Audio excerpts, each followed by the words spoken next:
Hello people, how's it going? Coming to you today with my lovely headache, and we're going to try and fix a MacBook. This MacBook is not turning on, and it is an A1708, so it is one of those newer models that suck to repair, but we're going to see if we can figure it out. I'm very excited because Paul is considering becoming full-time, so instead of being 3 days a week, it would be 5 days a week, and if such were to occur, life would be much better here at Rossman Repair. So the same way that we are begging Viniera to come back, we are also very hopeful that Paul will find it in his heart to spend 5 days in this beautiful chair, which we will totally upgrade to whatever type of chair he wants if he's willing to stay here for 5 days a week. The first thing we're going to do is look at the board and see what it looks like. So as you can see, it's kind of gross looking. It's gross.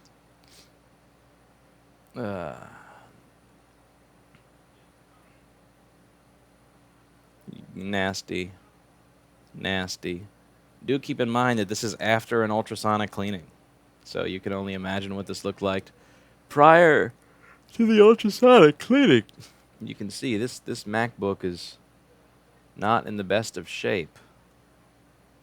So the first thing we're going to do with the MacBook that's not really powering is plug it in, and we're going to look at this little USB amp meter that I have. So this USB-C amp meter says that we're using 20 volts, so the USB-C communication is occurring.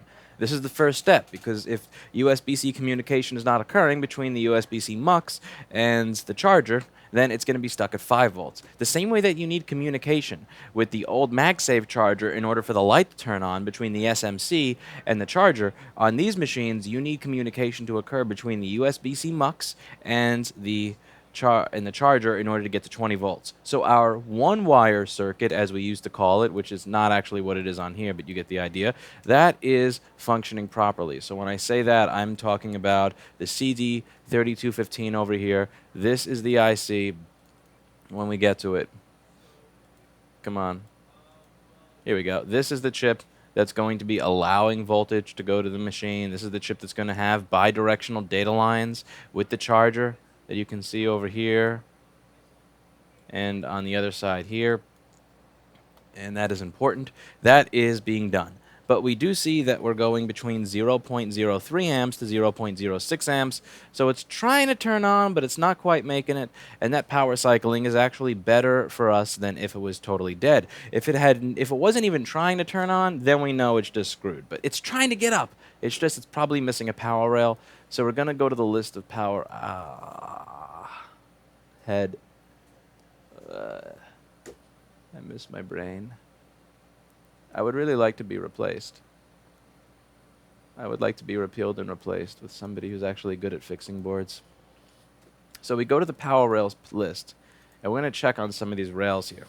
Now remember, you have S5 rails when the computer is and G3 hot when the computer's off, S4 when it's hibernating, S3 when it's sleeping, and SO when it's on. If you have an S4 rail, if you've made it to the hibernation state, then you know that all the S5s are present. If you're in an S5 state, you know all the G3 hots are present. If you're in an SO state, then you know all the S3 rails are present. If you have S3 rails, you know all the S4s are present. So we're going to, since I have a headache and I would like to go to my doctor or go home, we're going to do a bit of a shortcut. So I'm not going to measure every single rail. I'm simply going to measure the rails that are here. So let's see. Is a G3 hot rail here? Let's see. Do we have our PP bus? Where is PP bus?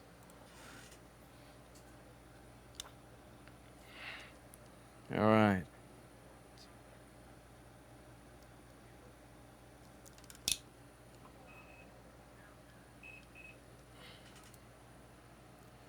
No vacation until we catch up.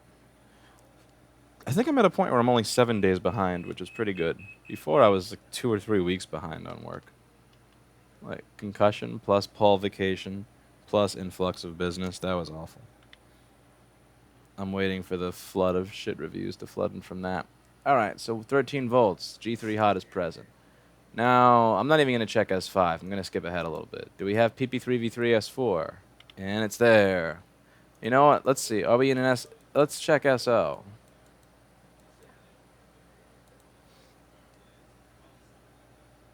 All right, so if we have this rail, that means that we are in an SO state. And we do. We do.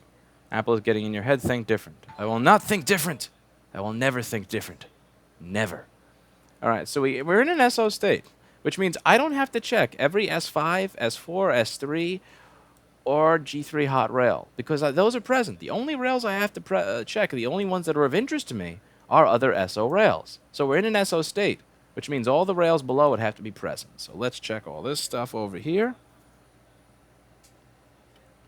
So I'm going to check this other PP5 ESO. PP5 ESO is present. All right. What other SO rails do we got to check here? We already checked PP3V3 SO. We checked PP5 ESO. PP1V8 SO. Let's check our PP1V8 SO and see if that's present. And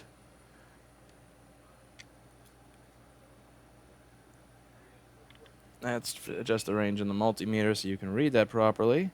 1.8, that's present. So we got PP1V8 SO. CPU, what's this? CPU vCore.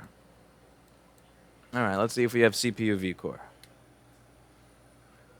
Oh, my head. Oh, my aching head. My achy head.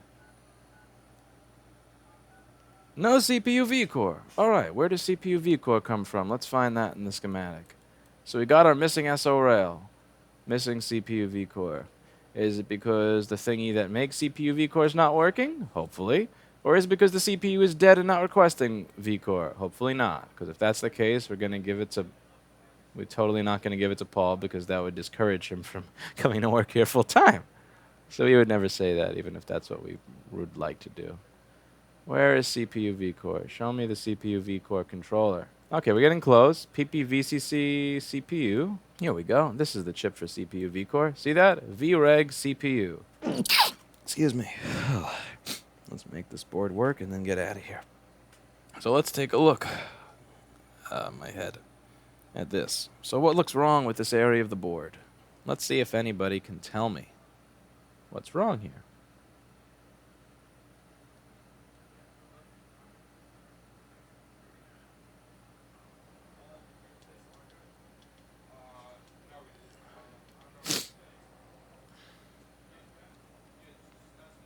Now, there's a lot of corrosion on the board that doesn't matter, but this stuff here does matter. What's supposed to be here? CPU VRIN. And CPU VRIN comes through a 10 ohm resistor of PP bus G3 hot. So I should be getting 12 volts there. But am I getting 12 volts there? I'm not. Wait, I'm getting 3, 6, 2. Huh? Getting 1 over here. Getting shit over here because that probe point is broken. And at this end, I'm getting 13.8. Alright, so there's a few things that we can realize here. The first is that this resistor that's 10 ohms, it's supposed to send 12 volts to the chip that powers the buck converter for the CPU. That probably ain't 10 ohms. And as you can see, yeah, that's not 10 ohms. That's no 10 ohms. So that resistor has got to go. So we're going to repeal and replace that resistor with a better one.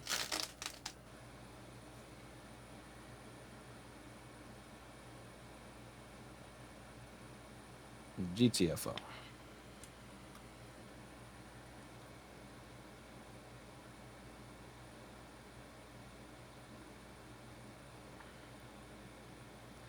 The old shard of that resistor out of here.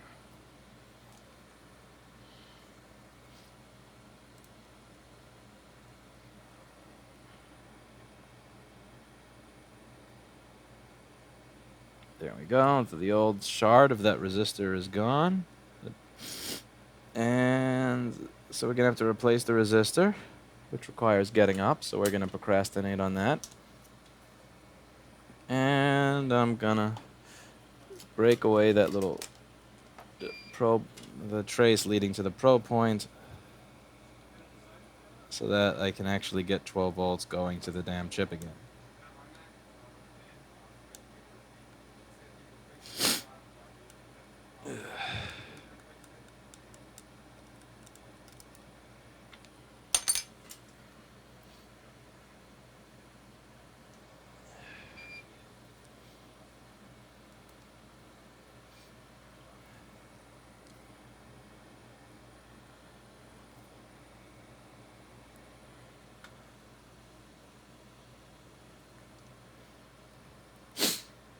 Okay,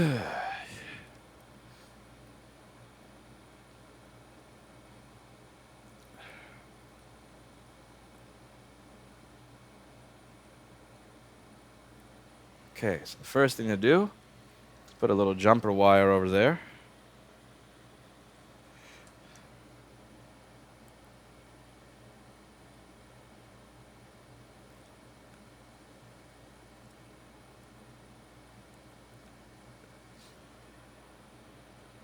Okay, we're going to scrape. Why don't my tweezers close? Okay, maybe now they'll close. Why don't my tweezers ever last more than a day? I don't get it.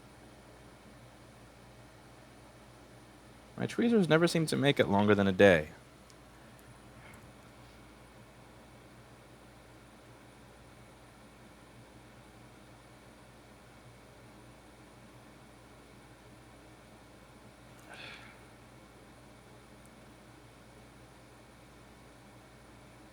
Okay. Now to put a resistor in there.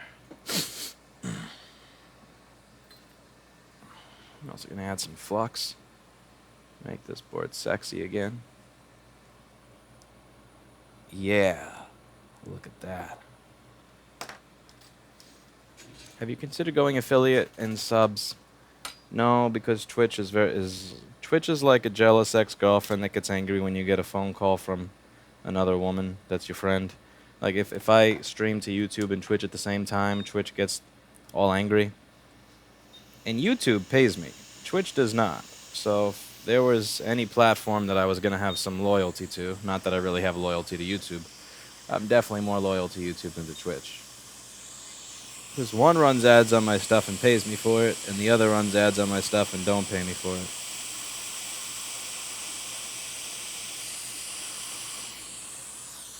So it's like I would have to give up known money from YouTube for mystery money. It's like, that's a shitty contract. We're asking you to give up money that you're already making for an amount of money that we will not disclose. Or AKA, would you like to give up everything that you've worked for what's behind this door? No, thank you. We would just like you to give up everything you've worked for what's behind this, what's behind curtain number 1. It's like, nah. You know, I appreciate the offer. It's very nice. But no. I actually read contracts before I sign them. And your contract sucks.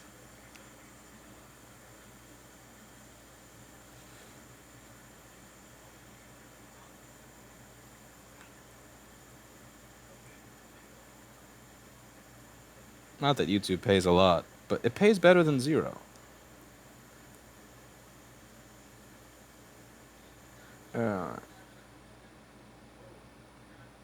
Alright, so some flux. We got a nice connection there. Now let's see if it turns on. We get more amperage usage.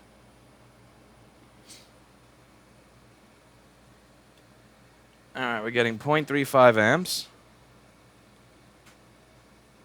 That is slightly more. That's not slightly more. That's 10 times more. We're getting 0.03 amps before. Now we're getting 0.3. But now it's turning off again.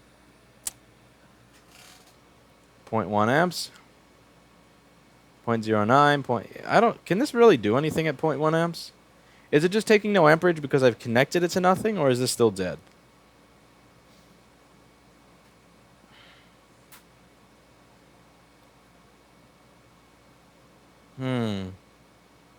Yeah, this don't seem right to me. Alright. Ah! Blinded! Okay. Are we at least getting the voltage that we're supposed to be getting over here? I'm blind! I'm blind! Ah! It's like I look straight at an eclipse. Stop it! Alright, 13 volts is going through to this chip. Now, the other question is, can I trust that this chip is good, seeing as it saw a spike that broke one of its vias?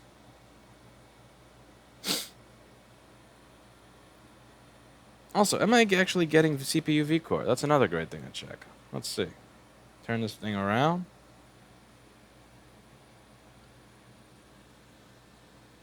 Great. That's not CPU V-core. That's garbage. All right, so let's. What if my chip is bad?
Uh, Makes no sense to say rusted pro point 12 minutes after the fact. Let's see.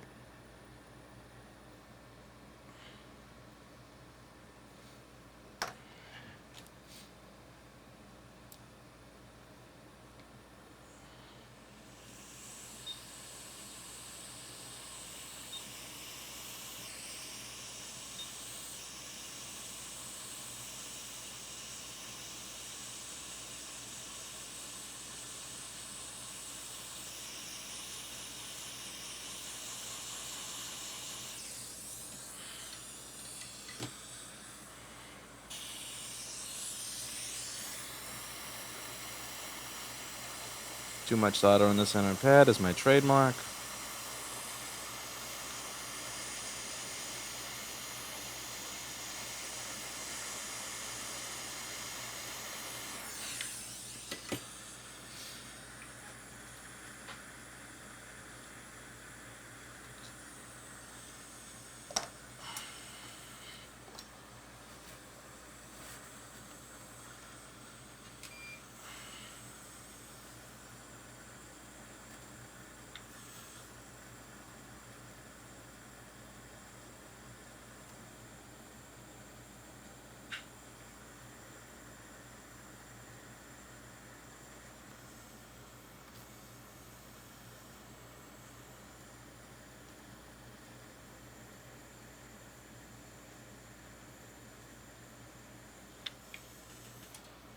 Alright, now the chip is aligned and all the excess solder is gone. Now we can push down on it. Make sure it's nice and flat on the board.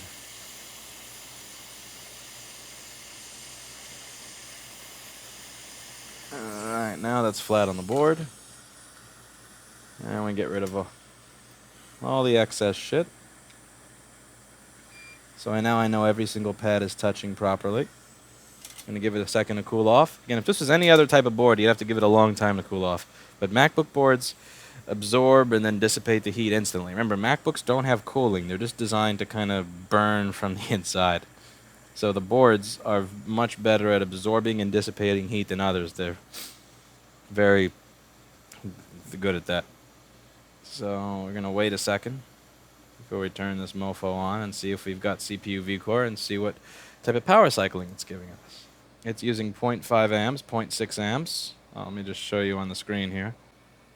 Okay, see that? 0.58 amps, 0.6 amps. That's more like it. That's what we're looking for, because that's a CPU that's actually turning on. 0.7 amps. So if I turn on the multimeter, and I have that displayed on the screen, and I go to measure CPU vCore again, see 0.6 volts of CPU vCore, that's a number. That's something I'm looking for. And now it's going down, obviously, because I don't have an SSD or anything plugged into it, so it's not going to waste power.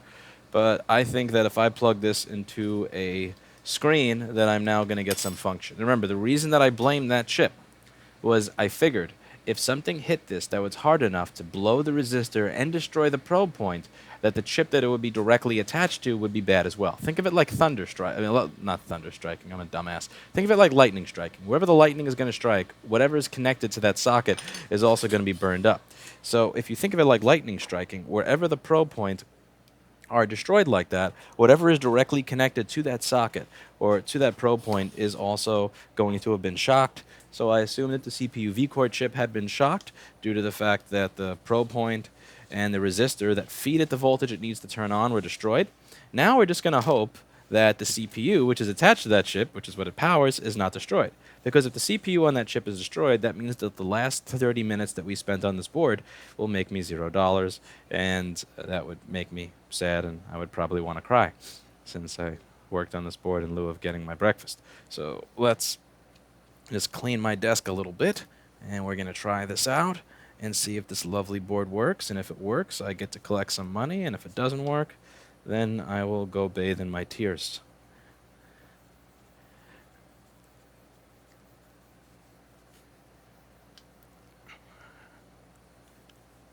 I like having a clean desk. I pride myself on computers not getting scratched here and leaving here in good condition. Every now and then you're going to get a douchebag that sends in a computer that was covered in fucking dirt and grime and shit that says that, you know, how dare you send it back to me the way I sent it to you. But I genuinely do want machines to leave here cleaner than they showed up. I like clean them regularly, make sure I got nice clean desks, not some amateur fuck faces that scratch everything. You know, you may think it's silly that I'm taking all this time to do this on stream, but all the stuff that goes in a nice mat, and I clean my desk usually after every soldering job, typically before I put a computer on the desk again. Just some basic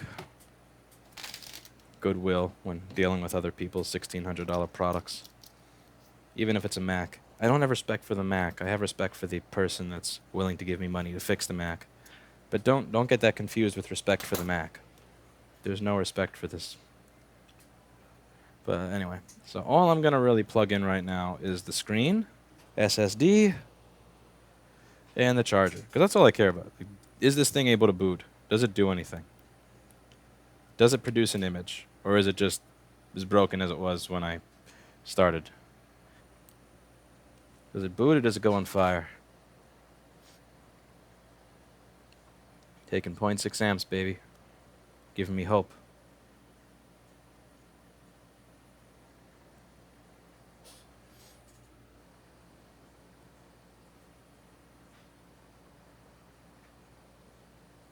You're not going to show me a picture on the screen, are you?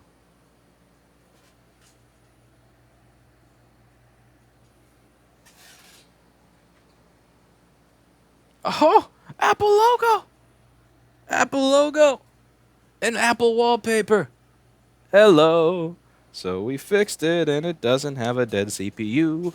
So that is how you fix an A1708 that doesn't have CPU vCore but has every other SO rail. So what do we do here? We saw that there was liquid damage all over the board. And we decided to concentrate on that section because it had the S3 rails and the SO rails, which means that everything under it is present. If I check an S3 rail, that means every S5 is present. If I check an SO rail, that means all the S3s, S5s, and G3 HOTs are present. Again, I have a guide. It's linked in the description below, and I explain the concept of power rails. What is G3 HOT, S5, S3, SO? It's a pyramid. If I have a single SO rail, every rail under it is present.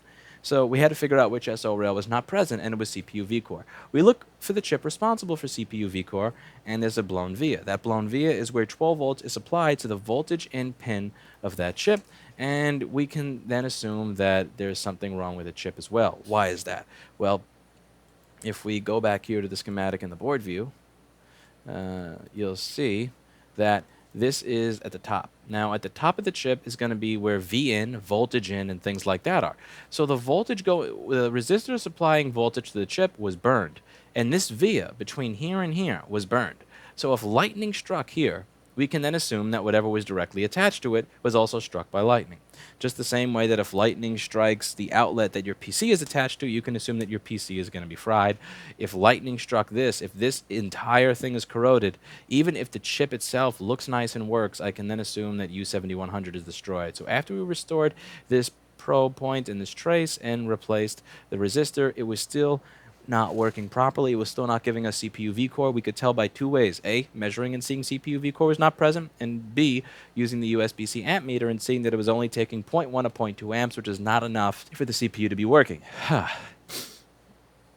So we'll replace that chip, repeal and replace it with a better one from a donor board that I got from some Chinese dude on the internet that probably took it out of a dumpster, and thumbs up to AliExpress, and it works. So that's it for today, and as always, I hope you learned something. And if you enjoy this type of content, if you like living vicariously through fixing this stuff, try to make something work again in your own life. Find some electronics that are broken. Find a MacBook that's broken. If you know how to do this stuff, then help somebody else that you think would be interested in it to learn how to do this, because there's a great feeling of accomplishment, and there's a great high that comes from that great set of endorphins from that short period of time when you're waiting to see if what you figured out works, and seeing that Apple logo. There's no feeling like it, and I really hope that all of you get to experience that. So thank you so much for watching, and as always, I hope you learned something.